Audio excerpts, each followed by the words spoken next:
Welcome to the GSA webinar series on National Advisory Council on Aging Priority Research Concepts. Today's webinar is concerned with leveraging social networks to promote widespread individual behavioral change. This series has been developed by the Gerontological Society of America and supported by the Innovation Fund. We have a few housekeeping items to go through, but first, please introduce yourself in the chat. We'd love to know who's here. We'll also use the chat box throughout the presentation, so please comment or ask questions. Our program is being recorded today and will be archived on the GSA website. And we ask you to keep your video off and audio on mute until it's time for discussions. A question and answer session will immediately follow the live presentations.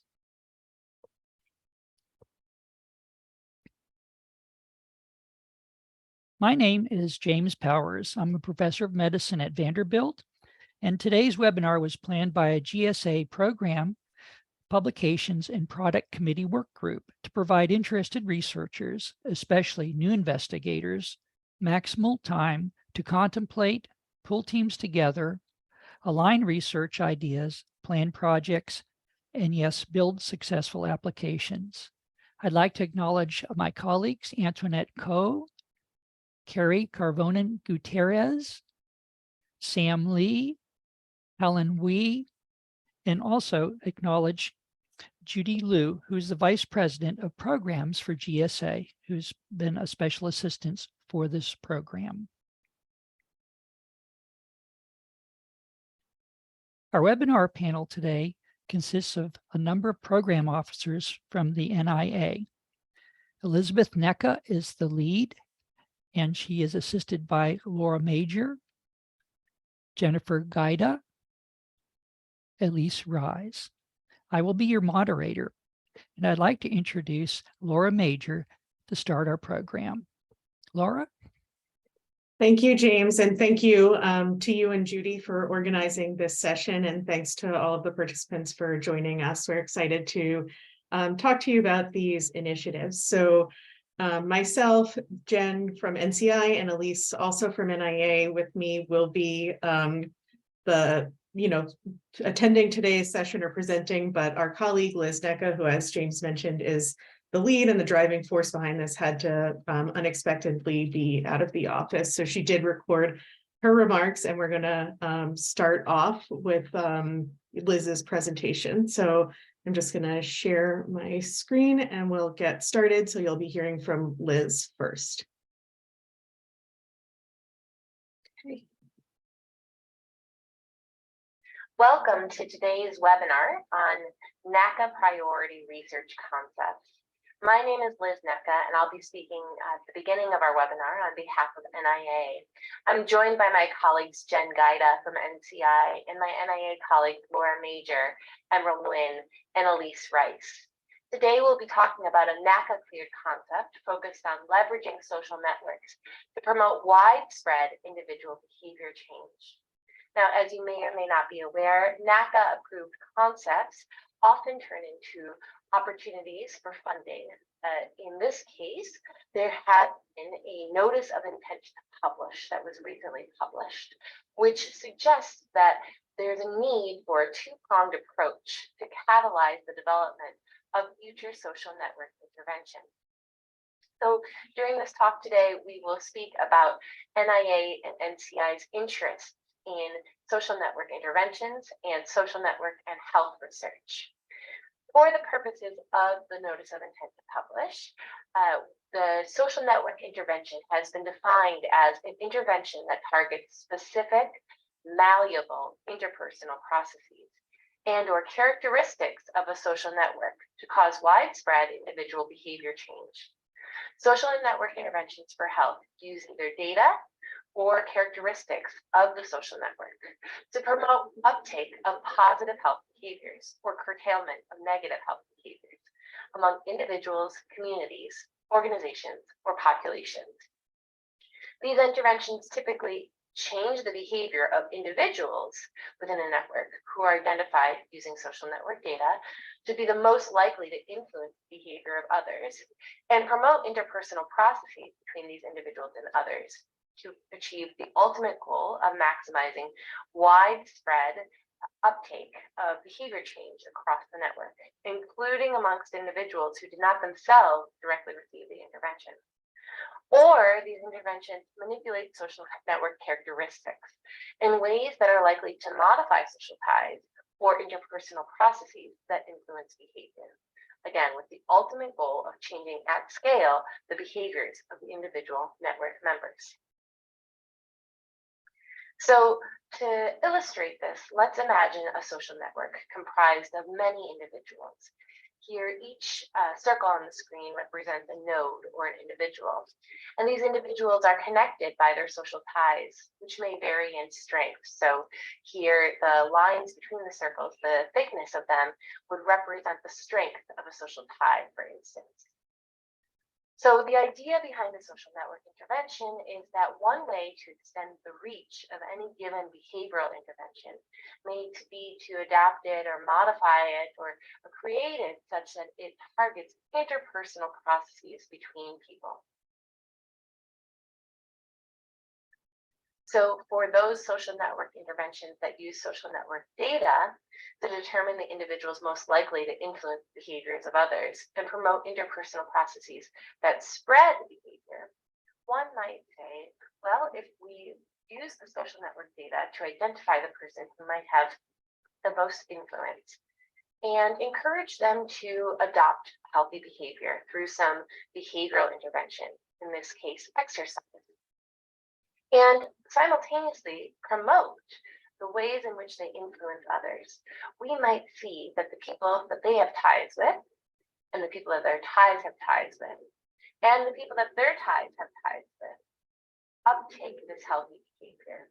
And it might be more effective to target a certain individual, leveraging the information that we have from the social network and the social network characteristics, than to target other individuals. So for instance, the individual with the bright yellow arrow, we can reach more individuals across the social network than starting with either of the individuals who are shown with the dark yellow arrows. This is an example of using the social network data and leveraging interpersonal processes to identify individuals who might be the most influential in promoting health behaviors that can spread. Social network interventions also focus on manipulating social network characteristics to modify social ties or interpersonal processes that influence behavior. So for instance, again, looking at the same individual, let's say that that individual is a smoker. And we know that some individuals in their network also smoke, some people with whom they have ties, and some people don't. And so to modify the social network characteristics, we might focus on enhancing that person's ties with people who exhibit the behavior that we want them to exhibit, such as the tie here between the individual, the target individual, and their tie who doesn't smoke, and severing or weakening their ties with other people in their network who do exhibit the behavior that we want them to stop. And we might even focus on forming new ties with individuals within their network who exhibit the behavior that we're interested in changing for that individual. And over time, these changing of these social network characteristics can lead to the individual exhibiting the behavior that the intervention was targeting. Now we can also change the social network structure to promote the health behavior. So let's say instead we're focusing on this individual here with the yellow tie, the yellow arrow, and they have ties with a number of individuals who are smokers. But it turns out that throughout their social network, there are many people who are non-smokers. And by encouraging ties between those individuals, not actually changing any of the ties of the targeted individuals, but encouraging stronger ties amongst the other people in their network who are non-smokers, can potentially change the norm, for instance, of that is surrounding that person such that they no longer exhibit smoking behavior. So these were examples of potential social network interventions. Now, there have been 2 notices of intent to publish, which have been recently published. Note AG 23006, which is focused on an R01 clinical trial optional, and note AG 23007, which is focused on an R34 clinical trial optional. The main difference between these is the focus of the research that would be supported by these 2 different notices of funding opportunities, which will be published as RFAs. For the R01, the funding opportunity will support use-inspired basic observational or experimental behavioral and/or social science research. This research will test hypotheses about how interpersonal mechanisms of health behavior change, interact with, influence, or are influenced by characteristics of social networks. The basic research ideally is designed to inform identification of targets for future social network interventions, be those interpersonal processes or social network characteristics. The R01 will support basic research to define, refine, and optimize measures or assays of putative targets, and will require that at least 2 levels of analysis be examined: processes at the level of the interpersonal relationships and characteristics of the social network. The R34 Notice of Funding Opportunity, the upcoming RFA, will support planning activities that are necessary to develop social network interventions to promote health across the lifespan. Planning activities contribute to the development protocol, the approach, or the documentation that are needed to instigate a hypothesis-driven trial to test the social network intervention to promote health.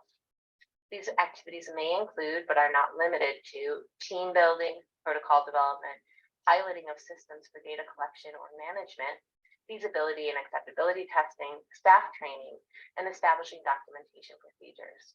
However, projects that propose to test the efficacy or effectiveness of a social network health behavior change intervention are outside the scope of the RFA.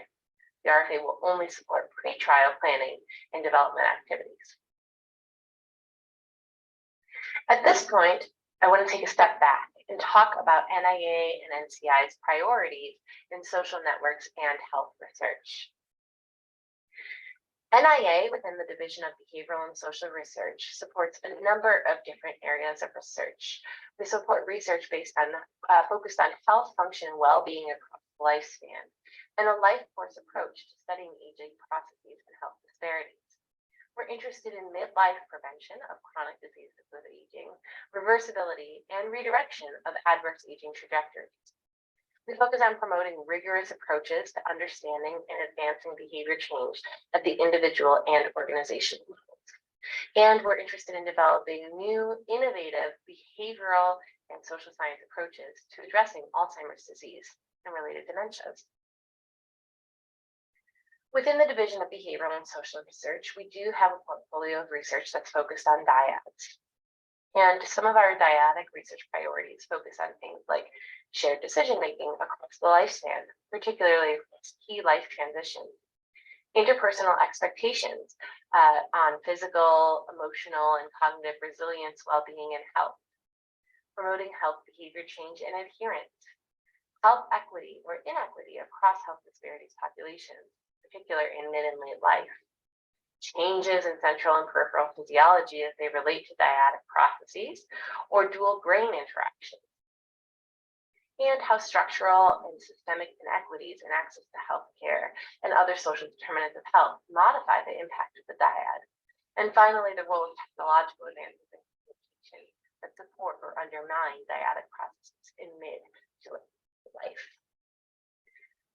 But we've had a recent push to focus on the dyad in context, thinking beyond the dyad, but really the dyad within its broader context.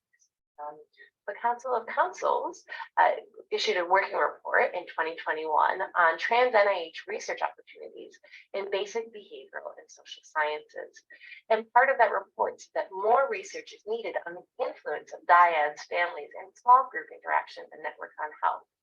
So one question that we're interested in within the individual behavioral processes branch within the Division of Behavioral and Social Research at NIA is how does the health impact of specific dyadic pathways or dyadic interactions relate to or depend upon broader social network features.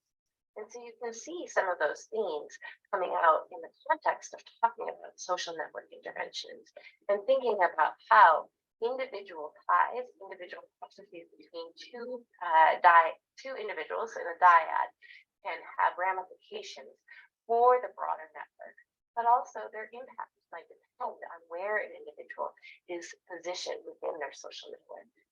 We're also interested in thinking about how the dyad can be leveraged for behavior change. So that same council working report, for instance, said that basic processes such as the social and environmental context that support maintenance of behavior need more in-depth study. And so a question that we're interested in within the individual and behavioral processes branch within the Division of Behavioral and Social Research is in what ways do new or severed dyadic ties contribute to successful behavior change?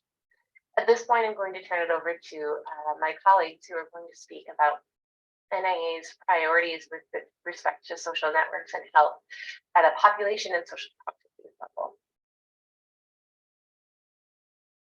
Okay, so as you heard Liz mention, we have a robust portfolio focused on dyadic research, but we also do support research at the organization and population levels. And our priorities there are informed by the National Advisory Council on Aging review of our division, which stated that BSR makes major contributions to the study of behavior change in individuals, a complementary focus on behavior change in organizations that enhance well-being of older adults can enhance the strength of BSR's growing portfolio in organizational change. So the main research that we're interested in supporting at the population and social processes level is how related to social networks is how do organizational and systems level policies and practices operate through networks to influence behavior change. So I believe Jen is up next to talk about NCI's priorities. Thanks, Laura. So as Laura mentioned, my name is Jen Guida. I'm a program director at the NCI in the Division of Cancer Control and Population Sciences. And I'm here to talk a little bit about NCI's priorities as they relate to this concept. As you may or may not know, social isolation or the absence of social relationships is a behavioral risk factor of similar magnitude to smoking and obesity for cancer risk, breast cancer specific mortality, all-cause mortality. And so if we can design effective interventions that leverage the social network, we may be able to have a relatively large impact on cancer-related outcomes. And I just want to take a moment to highlight why NCI's priorities might be relevant to GSA attendees, as I know many of you probably may not work in cancer, but this may be relevant to you, so something to consider. So as you know, the US population is aging, and age is a prominent risk factor for adult onset cancers. So there's going to be a large increase in the number of cancers in the coming years, as well as the number of cancer survivors, since cancer treatments are more effective now and cancer survivors are living longer. Cancer treatments can also accelerate biological aging processes. And finally, aging can limit our ability to treat cancer effectively because some therapies that are beneficial in younger cancer patients may be difficult to use in older adults, just because of a loss of resilience in the host due to advanced age. Also, as older adult cancer survivors age, they may experience changes to their social network as they navigate their cancer journey that younger survivors may not experience. And so hopefully you'll find that our priorities are also relevant to your interests as well. Additionally, people living with cancer and their families often cite that going through their cancer journey is a distressing, lonely, and isolating experience, and that the challenges of receiving cancer care through the COVID-19 pandemic have compounded these experiences exponentially. As many of you may know, President Biden recently reignited the Cancer Moonshot, known as the Cancer Moonshot 2.0. And this initiative is aligned with the goals of the Cancer Moonshot, which are to reduce the cancer death rate by 50% and improve the experience of living with cancer for survivors and their families. So in particular, this initiative will leverage social networks to develop efficacious and cost-effective strategies to promote primary, secondary, and tertiary cancer prevention and control, and develop strategies to bolster social network structure and support to promote positive outcomes for survivors, caregivers, and their families. I sit in the Division of Cancer Control and Population Sciences, and so as is relevant to our division priorities, this concept will advance our understanding of the basic mechanisms by which social networks influence health behaviors for cancer prevention and control, advance research to identify how social networks can serve as targets for cancer risk and behavioral interventions. Sorry, did you switch to the next slide? I forgot to tell you that. And also will provide research that incorporates sophisticated social network methods and measures to promote positive survivorship and caregiving outcomes. And so next slide, and I'll hand it back to Laura, or Elise rather. Yes, my turn. Great. So switching back to NIA priorities, and particularly within our Division of Behavioral and Social Research, I want to speak a bit about priorities related to behavioral intervention development in particular, which is kind of at the heart of this this concept, these notices of intent to publish, and speak about some technical pieces that you might see in those notices. So Laura, if you would please advance this slide and click a couple, this slide is heavily animated. So if you would click through like stage 5, that would be great. Perfect, thank you. So at the heart of NIA's Behavioral Intervention Development Program is what we call the NIH Stage Model. The Stage Model is a conceptual framework that guides the systematic design, testing, refinement, and implementation of behavioral interventions. This process unfolds iteratively and often through multi-directional paths, as emerging insights from subsequent studies may actually warrant revisiting earlier stages of the process. Now, the Stage Model recognizes basic science research called Stage 0 as an integral part of the process, and that it provides translatable new knowledge to inform behavioral interventions. And that's kind of the spirit of this concept. That step is followed by Stage 1, intervention generation, modification, pilot testing, traditional efficacy testing with community-based providers or interventionists or in community settings, while still maintaining a high degree of control and internal validity. Sometimes this stage is called real-world efficacy or hybrid efficacy effectiveness research. Effectiveness research to establish external validity is Stage 4, and then Stage 5, dissemination and implementation research. And if you would click again, Laura, the ultimate goal of this process is to produce behavioral interventions that are both highly potent and maximally implementable. To that end, one somewhat unique feature of the Stage Model is this emphasis on understanding behavior change at every step of the process, rather than relegating mechanism testing to basic science or like very early stages only. And the Stage Model also encourages researchers to consider principles of implementation as early as possible, rather than leaving that to the very end of the process, or even just kind of calling it a day after effectiveness testing.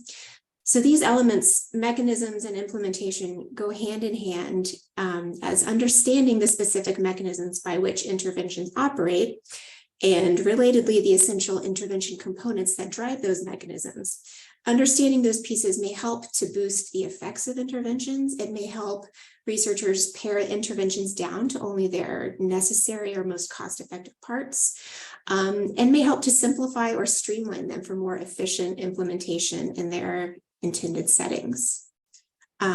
Next slide, please, Laura. And this one is, yeah, if you could click 2 more times, I think, perfect, thank you. The experimental medicine approach offers a model for illuminating those mechanisms of action by testing mediation pathways. So rather than kind of leaving it at the primary efficacy analysis, as is conventionally done in efficacy testing research, for example, the experimental medicine approach involves specifying a priori a hypothesized intervention target that explains the effect of the intervention on behavior. So could you click a few more times, Laura? There you go. Perfect. We know behavior change doesn't happen by magic. So what is that process specifically by which the intervention actually gets people to change? The study is then designed in such a way upfront, data on that putative target are collected at an appropriate time point and then subjected to mediate other analyses to determine empirically whether the intervention engaged the target as hypothesized, whether change in the target explained or predicted the behavior change outcome, and whether there was a robust indirect effect from the intervention to behavior change through that target. And so when, for example, you might see in these notices, language about basic research it says to develop, refine, or optimize measures or assays of putative targets, for example, interpersonal mechanisms of behavior change or social network characteristics. This is exactly where that's. So if you could click once and then once more to the right, and then on to the next slide. Perfect, thank you. So last, I just want to say the stage model and experimental medicine approach are general frameworks kind of at the heart of NIA's behavioral intervention development program. And they apply to essentially all behavioral intervention development research. Although given the topic of this particular concept, I also want to briefly emphasize particular priorities at NIA around community interventions and processes. Because health behaviors are ultimately enacted by individuals, we're always or almost always eventually going to consider that level of analysis when thinking about behavior change. But I think there's increasing appreciation and recognition that it will be necessary to also understand more deeply forces that operate at other levels shape individual behavior change. And community is sort of a buzzword right now that suggests different principles to different people, like community engagement or community-based participatory research. And those themes and approaches are absolutely priorities for NIA in their own right. But I just want to also emphasize kind of a third meaning that pertains to community level interventions or processes that shape individual behaviors. These processes have conventionally been kind of understudied in behavioral intervention research, but the time I think is ripe for developing, testing, and refining interventions that target community level processes and expanding understanding of mechanistic processes that operate at the community level broadly defined. So if you or any of your colleagues have questions or ideas in this space, I'd be delighted to chat more with you sometime about community processes and behavioral intervention development. Next slide. Okay, so this is back to me. And so now that you've heard that context that Liz, Jen, Elise, and I described to you about our research priorities related to social networks, that was sort of the foundation of where we were when Liz and I organized a workshop last year called Social Network Diffusion of Individual Behavior Change Interventions. And this workshop informed the development of the notices of intent to publish and the future RFAs. So in March of 2022, we held this workshop, and through our scan of the literature and current research being funded, we noticed that there were folks working on describing social networks related to aging, how they change as people age, how networks look different for older folks versus people of different ages. We noticed that there were other people working on social network interventions in other populations and other contexts, as well as people who were applying the experimental medicine approach to develop behavioral interventions. But there wasn't a lot of crosstalk among these groups. So our workshop brought these groups together for sort of the first time to have everybody talking about how we can apply the concepts and knowledge from these different fields to develop social network interventions that are rigorous in aging populations. So the sessions at the workshop included characterizing social networks and social network processes in aging, mapping social network diffusion processes, adapting existing social network interventions to aging populations, and leveraging social network dynamics to enhance the reach of individual behavioral change interventions. So we published a workshop report basically summarizing the conversation at the workshops, which you can find on our website, and I can share the link in the chat once we wrap up this portion of the presentation. But that workshop highlights the key gaps and opportunities that came out of the discussions.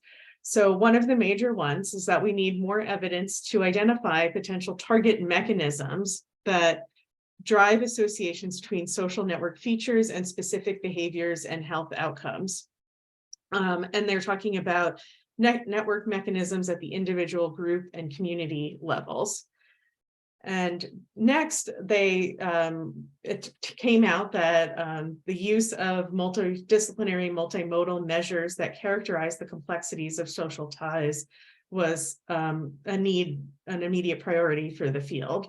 And that it also included network intervention measures, ethical considerations of conducting social network interventions, how to actually go about implementing these interventions, particularly in aging populations, as well as attention to IRB and ethical considerations. So some cross-cutting themes that emerged were the ethical implications of doing social network intervention research, how to ensure close attention to health disparities and not exacerbating those, as well as paying attention to the role of negative ties in social network interventions.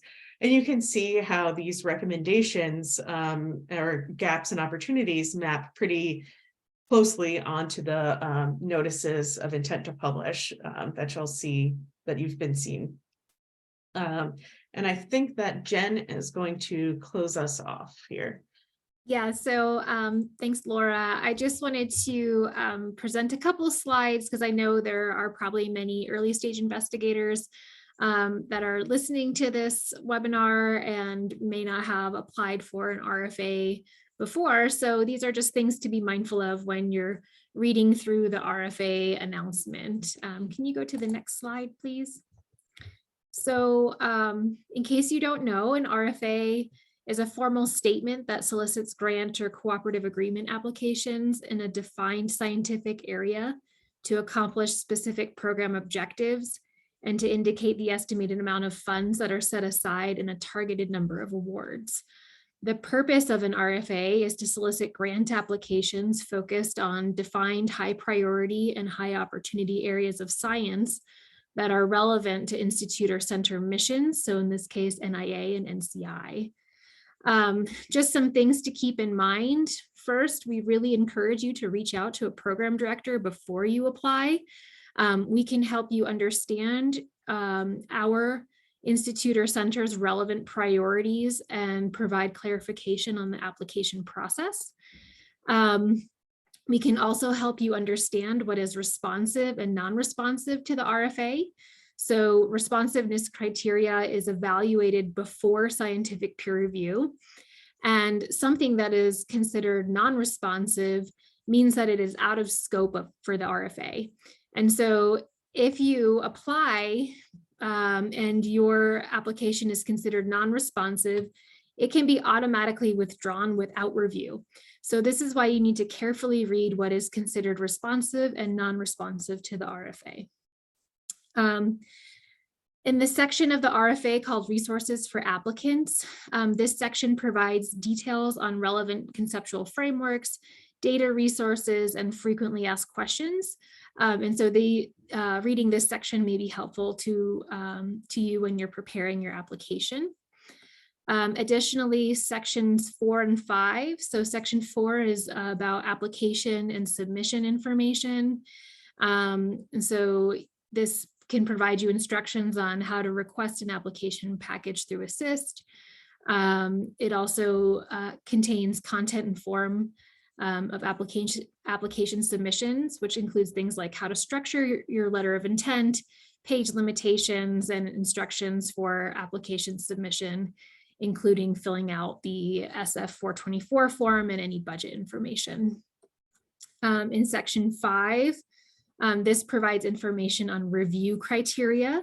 So like in a typical, R01 grant, for example, reviewers consider the significance, the innovation, the investigative team, the approach, the environment, etc. Similar here. And in the determination of scientific merit, the reviewers will give you a separate score for each of those areas. Note that for applications responding to an RFA, these applications go to a one-time special emphasis panel rather than a standing study section.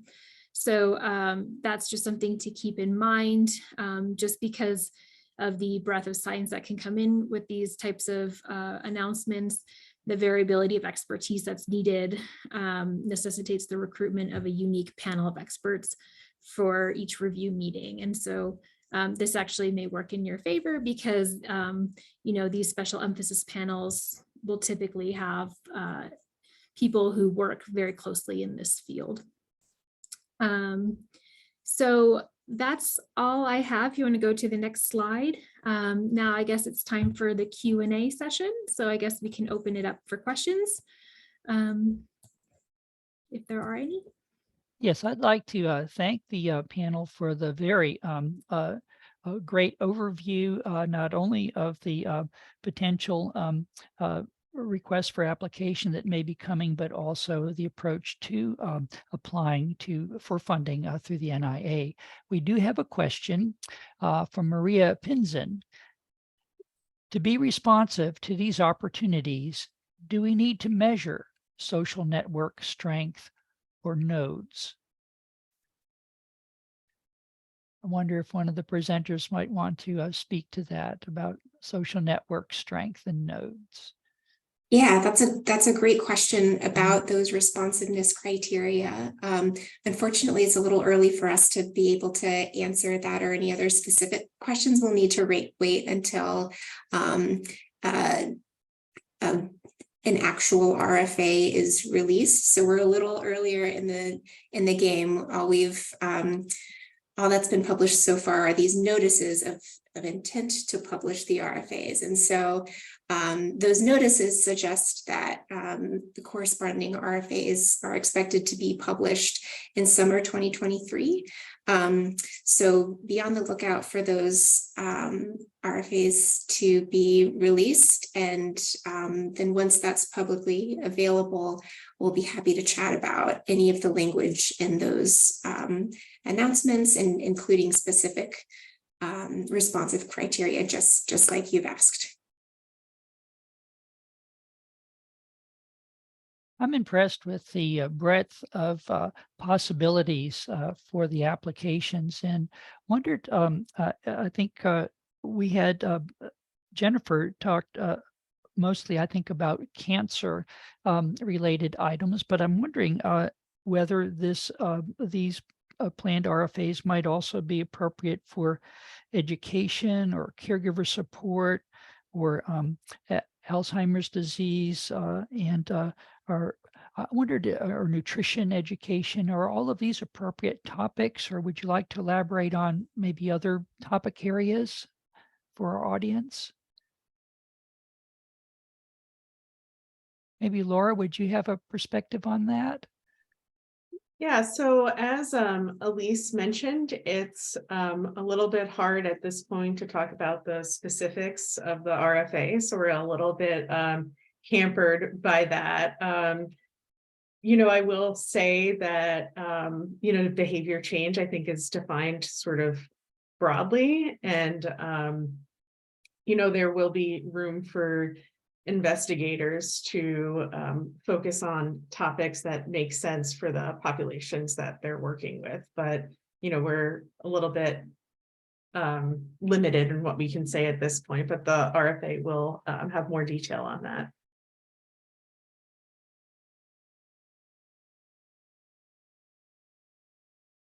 And I just wanted to jump in and mention that, yes, I'm from the NCI, but NCI also supports research that is not just cancer focused. So basic behavioral and psychological science related processes, things like that, we do support as well.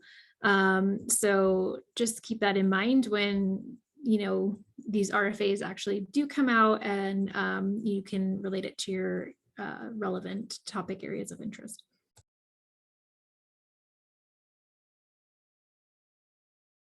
While we're waiting for more questions, I'm thinking also of interventions, and in terms of community-based interventions, that is really opens up a wide variety of potential techniques, such as direct community workers, or telephone contact, perhaps even telehealth capabilities, and as well as education.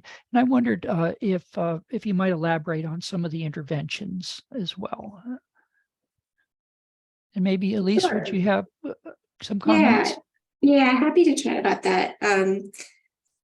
Again, with the, with the familiar caveat, the definitive kind of parameters will be made clear in the RFA. I think I would say that the primary focus of this concept is really about establishing understanding that will be critical for informing the development of social network interventions. And so it's almost that it's not so much about the interventions themselves as kind of establishing either kind of operational processes and that sort of groundwork through pilot studies, perhaps, or through basic research that can be used to develop and inform those interventions, or adapt and modify existing interventions as it may be. And so it may be the case that the specifics of the interventions themselves are, or at least the concepts are kind of broadly inclusive of different types of interventions in that regard, because it's more about kind of developing the basic insights to inform them, rather than hammering out principles of implementation or what have you. I'm also seeing a possibly related question in the chat about whether NIA will consider an application that is embedded in an already funded community-based project that focuses on health behavior change. And I think that's something that we would just need to talk about more specifically, like the details of the current or ongoing project, and especially once the RFA is released. But I think it's possible that there could be a path to doing that.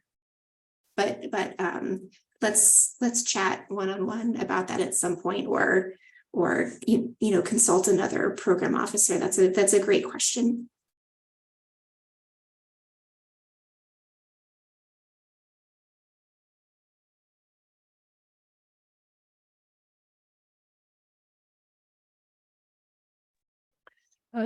Dr. Xu asks, I'm wondering if the social network here means not only interpersonal interactions among community members, but also the interactions across different levels, say the relationship between individuals with certain organizations or service providers. Would that be appropriate for you, Elise?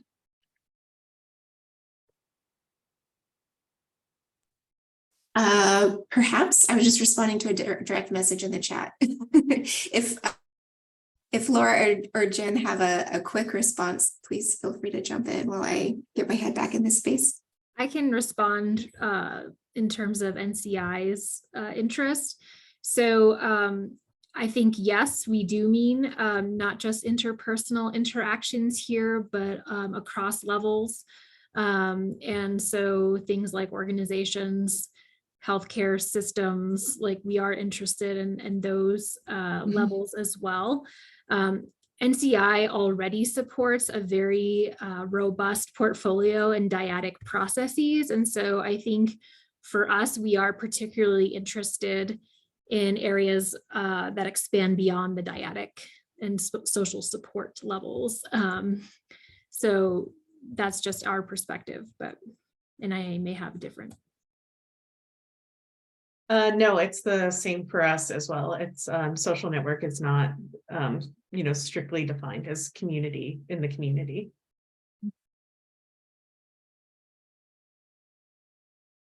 And would that interest also extend to looking at disparities, for instance, of the cultural environment, the social environment, the supports, and then various outcomes or interventions that might be investigated? Yes, absolutely. I think I could probably speak for NCI too here, where NIH is extremely interested in research that considers health disparities and health disparity populations.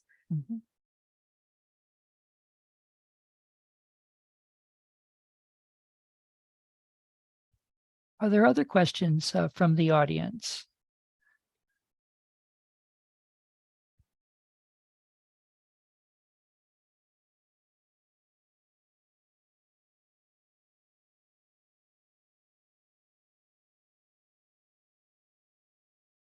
We have a question from Antoinette Coe. Will the NOT AG 23007R34 mechanism allow for collection of pilot data or for follow-up clinical trials? So when the RFA comes out, there will be a list of activities that applicants can consider including as part, in their research. So if I remember correctly, there is a pretty detailed list saying here are different activities that are will be considered under this announcement.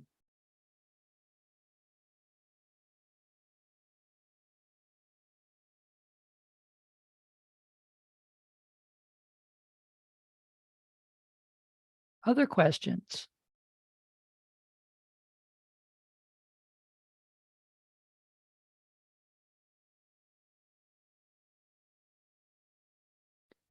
I wonder if any of the panelists might have any other comments that they'd like to leave with our audience. I would just echo Jen's great advice to reach out to a program officer early and maybe often. We're always happy to chat about questions, ideas, what have you. And so please don't ever hesitate. If you're not sure who to reach out to, so a great place to start would be one of the names listed at the bottom of these notices or the RFAs when they're published, or any of us here today. And maybe the person you reach out to is the person you should be talking to, but maybe they can help you connect with someone else if there's someone else that's more appropriate. But the bottom line is don't hesitate to be in touch. I totally agree with that advice. I would also like to highlight something Jen said about paying close attention to sections 4 and 5 of the RFAs when they come out. So section 4 again is the application instructions and will include required elements in the research plan. And the section 5 will also detail whether there are any RFA specific review questions. And meaning that reviewers will be paying very close attention to whether you have addressed those elements. So in addition to the standard review criteria, RFAs often have additional questions that will be important for applicants to look at. I will say that I believe we have in the notices that the RFAs are anticipated to come out this summer, so keep an eye out for those. They come out in the grants, in the NIH grants guide. We also in BSR, NIA BSR have a newsletter and Twitter account, so I can drop the links to sign up for those or follow us if you want. And I'm not sure, Jen, if you have NCI does similar sort of outreach activities, but yeah, we do. We have a Twitter account, and we also have a newsletter that we will post these in as well once they come out. And yeah, I just wanted to echo what Laura and Elise said. If you have questions about the RFAs once they come out, please do reach out to us. You know, if you don't know who the scientific contact is, again, just scroll to the bottom of the RFA. One of the people listed will likely be the right person. And, you know, I'm just happy to chat with you more about an idea that you may have that might be responsive to this RFA. We're used to reading Ames pages. So, you know, if you have an idea, that's a good place to start. And we're happy to talk more.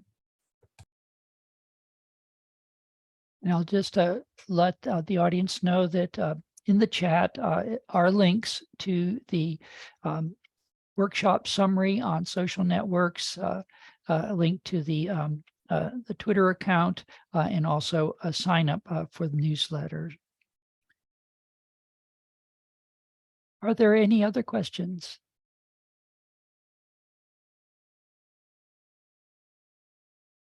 If not, I'd like to thank our panelists for a very informative presentation and to remind all that this will be recorded and on the GSA website in the very near future. We'll conclude today's presentation then. Thank you all for joining us, and thank you all presenters for being with us today. thank you. Thank Have you. a good day. Take care.